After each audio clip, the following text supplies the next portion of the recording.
everybody. Today we're on the corner of Briscoe Lane, Newton Heath, and we're going to start the video at this particular church here.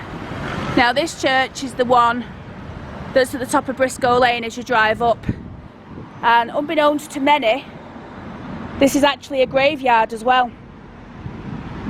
Now some of the graves in here are ridiculously old. Look at this one, James Beswick of Newton Heath departed this life on December 4th, 1803, aged 85. That guy would have been born in the early 1700s. Have you noticed how they put an F for an S? That's the old way of writing an S, or I don't know whether it was an old way of doing an S or whether it was the pronunciation. But another one there, look, Beswick. Anyway, we're not coming here to look at the graves, well we would if we could. The whole point of coming here today is to show you where Sarah McLennan ended up. Now this is where, after she was murdered in Failsworth, Hollinwood, this is where they brought Sarah to rest. Now, a little bit of background on Sarah. She was around about 62 when she died, and she actually lived in Bolton. She was a very, very, very poor woman. Her husband had died, left her a widow. But Sarah had several children, one of which was a daughter who lived in Oldham. Now I believe she lived up top end of Oldham, you know, like past on your way to Leeds and that way.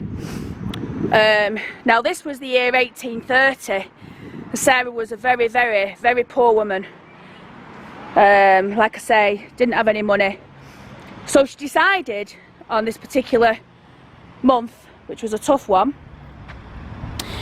that she was going to set off walking, and she was going to go to her daughter's in Oldham and ask her for a handout, for some help. So that's what she did, and she set off walking, and the path that she chose took her through Manchester. And back then there were very few main roads obviously, but Manchester Road, Oldham Road was in existence. I just want to show you this gate here. Look at that, that's original I reckon. Look at that beautiful, beautiful gate there. Anyway, yes, so anyway, Sarah set off walking and she started going up Oldham Road, Manchester Road. And what I'm going to do, I'm not going to tell you the full story here, because I'm going to show you where Sarah went, who she met there, and what happened and how she came to her demise, and then what happened thereafter. So I will meet you back in Failsworth. So now we're just on Alden Road. That's an old pub there. I'll have to have a look at that before we get back in the car. Now this area here, we've literally just come over the Failsworth border there, so we're officially in Failsworth. Now this area back in the 1830s was basically, it used to be called the Failsworth Toll.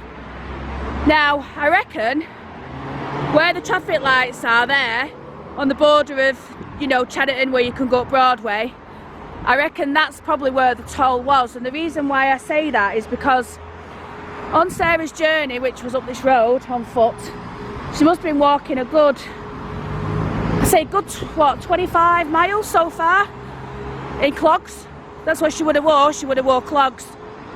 Now apparently when Sarah set off, she was that poor, she was basically dressed in rags, and she didn't want to turn up to her daughter's in rags basically. She had no food in her stomach, she'd probably not eaten for days, and she knocked on the door of her neighbours and said, look, you know, have you got a coat that you can borrow me, it's a cold night. And the neighbour gave her a black cloak which she wore. So she would have been walking up this road very, very, very thin, very frail. She was 62, 61, 62. But yeah, and obviously walking all that way. Anyway, the reason why I mention it is, you see the Lamb Inn across the road? This pub, as you see it now, is the very pub that she walked past that night on a journey up to Failsworth. Now, she didn't go in the Lamb Inn, but there was a man in there that was drinking, and he came out, and he claims that he met Sarah, and she asked him how far it was to Oldham. Now that's as they were passing through the toll, like I say, which I think is going to be up there. I'm happy to be corrected, I'm just using a bit of common sense, might be wrong. But yeah, this is the pub where he walked out. Now he said she was in good spirits. She said that she was eager to get to her daughter's. This was about, it was late, it was about 9:30, 10 o'clock at night. And apparently when they got to the toll, he said goodbye.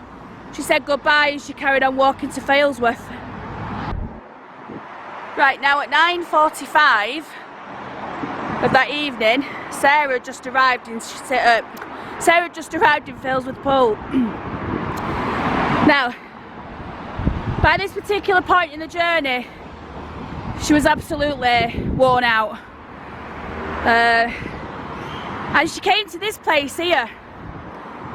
Now, this place as you see it now would have been standing. This is the building that Sarah would have definitely passed. One thing I wanted to point out, you know, the road that we see it now, it wasn't like that in 1830. There was no street lighting. You only had the light of the moon to guide you. There wasn't houses like there is now. Yes, there was the odd farm, the odd weaver's cottage. You know, so she would have walked for miles after leaving the Lamb, right the way down there, before she arrived at this place. Now, I've found out that this bridge in Failsworth, which is where Legats used to be, it's the 409s now. This bridge is on a place called Warmsley Bridge. That's what this bridge is called. And it actually covers the Rochdale Canal. Oh look, there's some little duckies down there.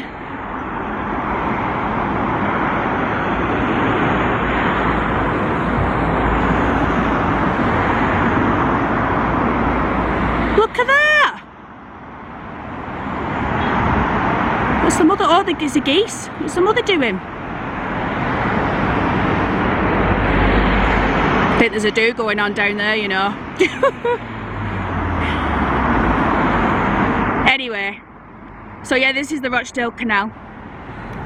And this way is going towards South Chad. Yeah, anyway, so this building here, built on Warmsley Bridge, and directly across the road from the old bridge pub.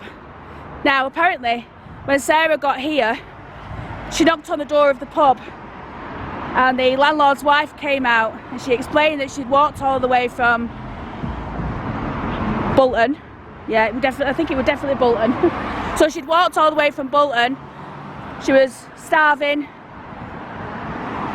She'd not had a drink for hours, and she asked if she could have a drink. Now, apparently the landlord's wife poured her a drink of water. Sarah again told her what she was doing. Obviously she was keen to understand where she was and why she was out so late. And she explained to her that she was on her way to see her daughter. And the pub's landlady bid her farewell. And Sarah continued her journey, but it's not going to be too long before Sarah's fate takes a terrible turn. So that night, further up the road from Failsworth, Sarah's down there making her way up, and in the Sun pub, the Sun Inn, were two brothers. I think they were called William and Ashton Worrell, and they've been in there all night getting drunk, and around about 10:30 they decided that they were going to leave. Now apparently Ashton's wife had been at home cooking, and he said to William, come on, come back to mine, the wife's made us some tea, have that, and then, you know, get off. But when they left the pub, William and Ashton stumbled across Mrs. McLennan making her way up to Oldham. It's a little bit touch and go really about what happened in an order of things, but one thing's for sure, the brothers came out of here drunk, and they lived up by Limeside. I just wanted to sort of like look at this, look, corn, I can't read it because the sign's in the way, stout and wines. This is number 604. Look at that old branding there. Yeah, anyway, the brothers, they left. Ashton, as I said, was a piece of work. He basically said to his brother, come on, come back to the house.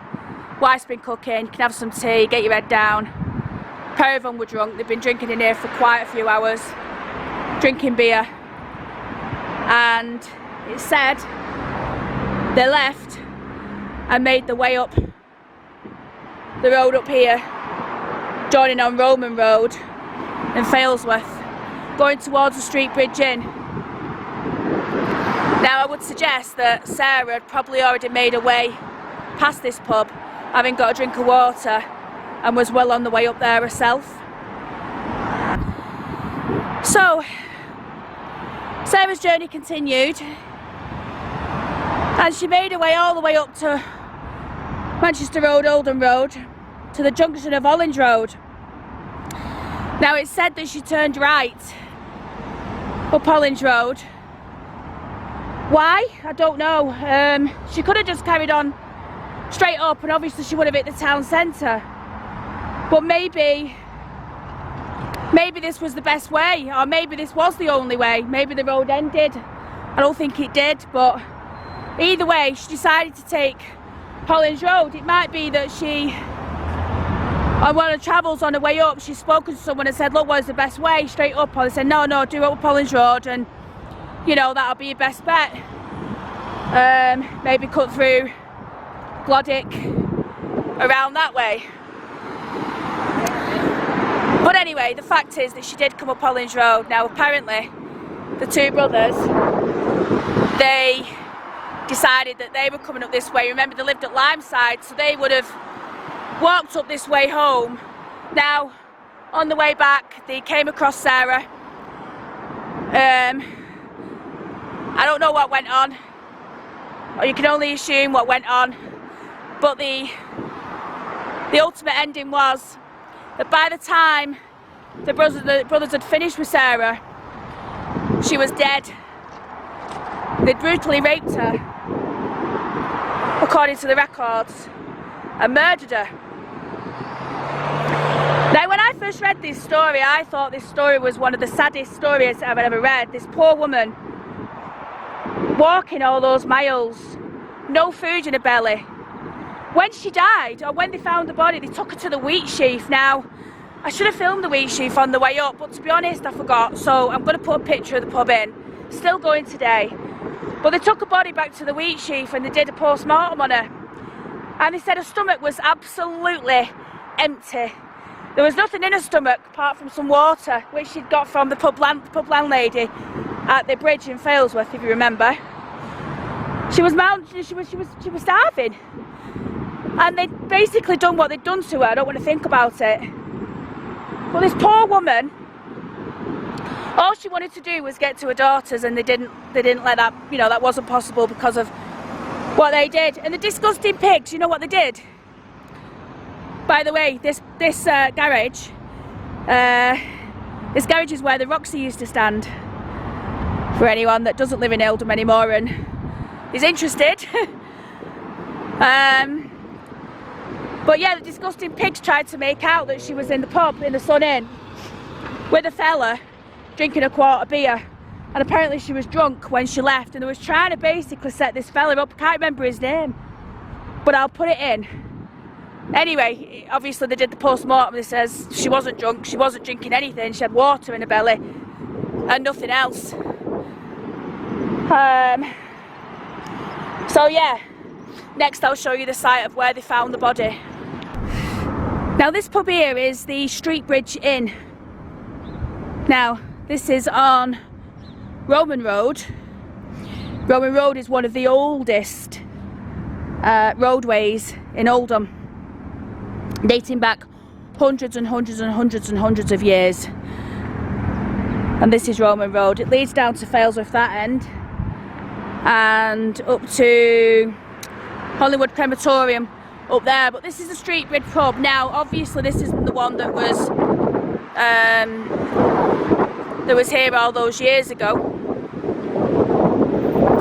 Now this Street Bridge pub marks the spot where Sarah's body, this is where they decided to dump her, and apparently they dumped her in a ravine,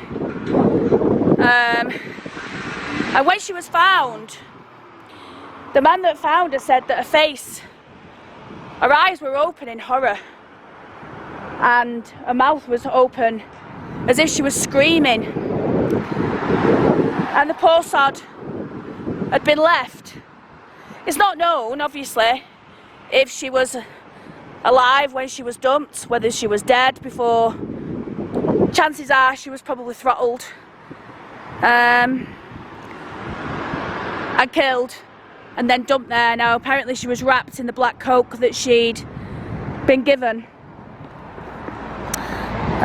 or borrowed from a neighbour. Now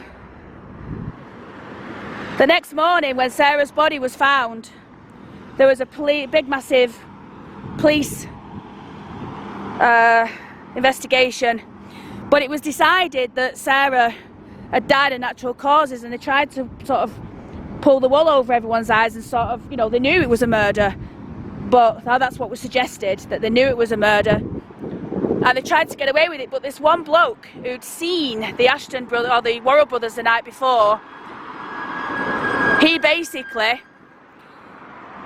said that he saw the Ashton brothers here on the corner, and one of them had a bundle, a black bundle, and apparently one of the other, William the brother, came over to speak to him to sort of divert his attention, and while he was doing that, the other brother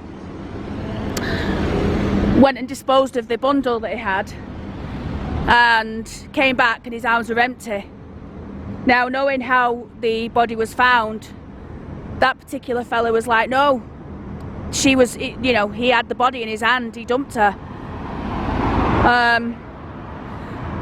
And because of that, because he wouldn't leave it, then the police had to arrest the brothers and launch a full investigation.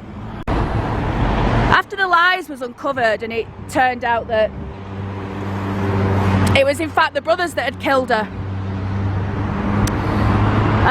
the trial, or should I say, they had to have a trial.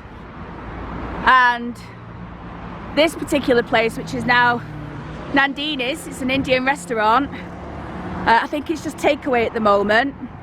I can't remember what the name was, the name of the pub. It's like the Golden Book or the Golden Fleece. I'll put the name in. But basically this is where the magistrates used to gather. You found a lot of that at the time. They didn't really have public buildings to do all the things, such as, you know, if you think about you know, Sarah's you know, it's got out of my mind what they call it when you die and they do the checks. I can't remember the name, I'll put it in. But when they did that procedure, they did that obviously in the wheat sheaf, and this particular one is where they used to carry out all the courts, and the magistrates gathered and they heard the case, and they decided that basically they were guilty and they were going to put them to death. So he put on the black cap, which denoted you were going to get the sentence, the death sentence, and they were duly sentenced to death. Apparently one of the brothers came out with a comment. I think he was bored of listening to the trial and he knew what was inevitable, and he just said, oh, just hang me now. You know, he just basically had enough. But it was long and drawn out enough as possible as they could make it. Sarah, the poor bugger, as I said at the beginning of the video, she was buried at the church on Briscoe Lane. I have looked for a stone, but realistically you're never going to find a stone to Sarah. No, I don't know where she's buried. I imagine there'll be a plan. I imagine the vicar might be able to tell us roughly where she's buried, but the facts of this, she was a pauper. She would have been given grave space, but you know, pretty much that's it. So yeah, that's the story of Sarah McLennan. We'll taste the steps, showing what it's like today, showing what it was like when she was. And that's all. I hope you enjoy the video, and I'll be doing mumps towards the end of the weekend, I think. Thanks for watching.